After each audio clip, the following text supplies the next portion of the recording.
প্রচুর লোকে উল্টোপাল্টা কথা বলেছে। এই পুরো থালিটার দাম কত? এই দেখ, একটা দুটো তিনটে পাঁপড় দিয়ে, ঠিক আছে, মাত্র 30 টাকা। মাত্র 30 টাকা? মাত্র 30 টাকা। মানে তুমি তাহলে সাগর ভাই তোমাকে টাকা দিয়েছে আর তুমি এসে এখানে ভাট বকছো?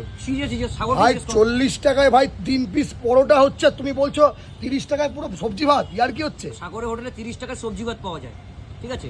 আমি সবাইকে এটাই বলছি, যদি এমনি কোনো অপশান পাও তাহলে ভাতই খাও, ওই ডেড বডি পরোটা খেও না, ঠিক আছে। আমি ডাইরেক্ট বলছি, 30 টাকায় ভাত খাও, বাঙালি আছো, পেটে ভাত থাকবে, ঠিক আছে, কিন্তু ওই পরোটা থাকবে না, ওই পরোটা খেলে অ্যাসিডিটি হবে।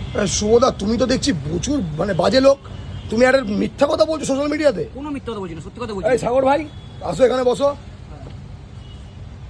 কি আরম্ভ করেছো তোমরা এগুলো? এটা 30 টাকা থালি তো ভাই? একদম, হ্যাঁ 30 টাকা তাহলে প্রথম দিন থেকে আছে, 1 টাকাও বাড়িনি। তুমি তো ম্যাডনেস বিক্রি দাদা তো জানেই, 1 টাকা কমেনি। শুভদাও আগে দাদা খেয়ে গেছে, দাদাও যেটা বলছে এটাও সত্যি কথা। এই পুরো থালিটা 1 2 3 মানে ডাল দিয়ে 4 রকম আইটেম মাত্র 30 টাকায়। একটা দুটো তিনটে চারটে, ডাল ধরলে 5 রকম।